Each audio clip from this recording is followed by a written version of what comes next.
ওকে, আমরা ওই আপনাকে কাছে দাঁড়াই।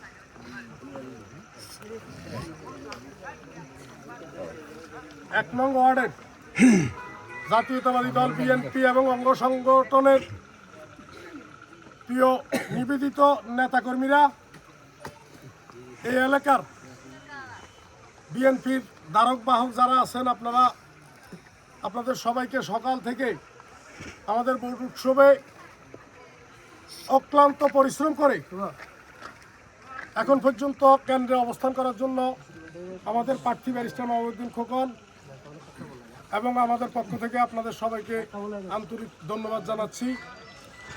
সংগ্রামী উপস্থিতি, আমি যখন ভোটার ছিলাম না,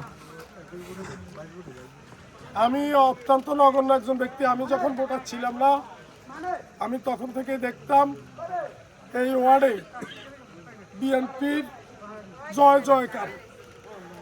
কত অত্যাচার নির্যাতন, কত মামলা হামলা, কত ধমকের পরেও এই ওয়ার্ডে কি বিএনপি হারতো না? বিশাল ভোটের ব্যবধানে জিততো না? 5 তারিখের পরে আমরা এমন কিছু করি নাই যেটার জন্য আমরা আজকে তো জিতছি, আমরা জিতছি, কিন্তু আপনাদের আমাদের মনে এই জিতারে আমরা জিতা মনে করি না। আমরা বিশাল ভোটের ব্যবধানে জিতার উচিত ছিল। আমাদের এখানে আমাদের হয়তো নিজেদের ভুল আছে, বা আপনাদের ভুল আছে, আপনাদের ভুল নাই, আমাদের ভুল আছে। সকল কিছু আমরা আমাদের দায়ভার নিয়ে আমরা এই ফলাফল আমরা মেনে নিচ্ছি। আমরা ইনশাল্লাহ এখান থেকে শপথ নিয়ে ভবিষ্যতে এটা থেকে কিভাবে উত্তরণ করা যায়, এই 856 ভোটকে কিভাবে 1600 ভোট করা যায়, সেই জন্য আমাদের যত কিছু করা দরকার আমরা করবো ইনশাল্লাহ।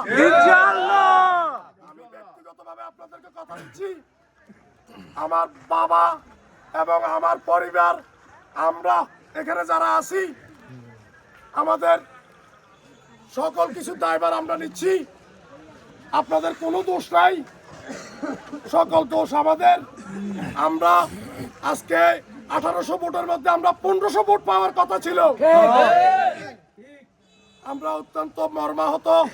আমাদের নেতা একটু আগে ফোন দিয়েছে, আমাদের নেতা যখন জিজ্ঞেস করেছে যে রেজাল্ট কি, যখন বলেছেন নেতা বলছে কত ভোটে জিতছে, যখন বলছি 22 ভোট, তখন উনি আমরা জীবন দিয়ে ওনার জন্য রাজনীতি করি, তখন সাথে সাথে উনি কেটে দিছে।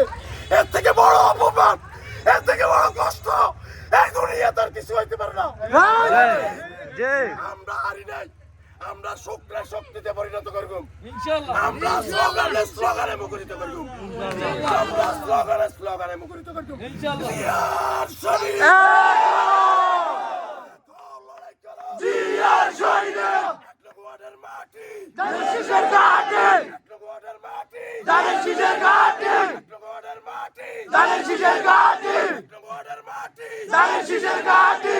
প্রিয় সহযোদ্ধাবৃন্দ, আমরা শক্তিতে পরিণত করব ইনশাআল্লাহ। করবেন তো ইনশাআল্লাহ? আমরা এই জিতকে যেহেতু আমরা স্যাটিসফাই হতে পারি নাই, সেহেতু আমরা এই ভুল থেকে শিক্ষা নিতে হবে ইনশাআল্লাহ। সবাইকে শান্ত থাকতে হবে।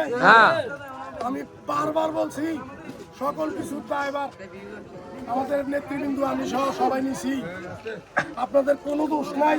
আপনারা ভবিষ্যতে আপনারা আরো বেশি অ্যাক্টিভলি এই দলের কিভাবে হাল ধরে রাখা যায়, এই হারানো ঐতিহ্য কি আপনারা উদ্ধার করবেন হারানো ঐতিহ্য উদ্ধার করবেন ইনশাআল্লাহ। আমি আমার বাপ নির্বাচন করছে, আমি তারপরে এতক্ষণে কেন্দ্রে থাকি। আমি ভবিষ্যতে আমি এই সিনিয়র নেতৃবৃন্দের সাথে ভবিষ্যতে আমি যত কিছু করা দরকার আপনাদের জন্য করব এবং আপনাদের সাথে থাকবো। আমাদের নেতার জন্য দোয়া করবেন। নেতার মন খারাপ, আমরা নেতাকে অন্যভাবে আমাদের কর্মকাণ্ড দিয়ে, আমাদের দলীয় শৃঙ্খলা দিয়ে, আমাদের ঐক্যবদ্ধতা দিয়ে, আমাদের একতা দিয়ে আমরা নেতাকে এই কষ্ট ভুলাতে চেষ্টা করবো, করবেন তো? ইনশাআল্লাহ। সবাইকে ধন্যবাদ। আর আপনি একটু কিছু বলবেন?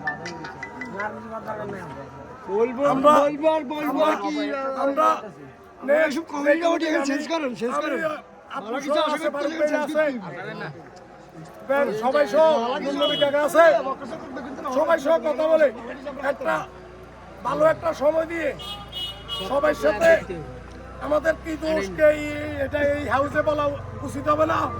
ভোট বাহিনী আমাদেরকে নিয়ে আরে তারা কি মনে করে আমরা হারিয়ে গেছি না, স্লোগান দেয় তারা কি মনে করে আমরা হারিয়ে গেছি না। তাদের বুঝা উচিত আমরা এত কম ভোটে জিতছি কেন, এটার জন্য আমাদের মন খারাপ নাকি? আরে বেটা তোরা কি জিতছিস নাকি? না, ভবিষ্যতে হারানো ঐতিহ্য উদ্ধার করি আমরা ইনশাআল্লাহ ইনশাআল্লাহ। সবাই ঐক্যবদ্ধ থাকবেন। সবাইকে ধন্যবাদ, অনেক কষ্ট করেছেন। যদি কারো কোনো প্রয়োজন হয় নেতৃবৃন্দের সাথে যোগাযোগ করবেন। এরপরে যদি কোনো দরকার হয় আমি নিজে আসি। সবাইকে ধন্যবাদ। আসসালামু আলাইকুম। ওয়ালাইকুম আসসালাম।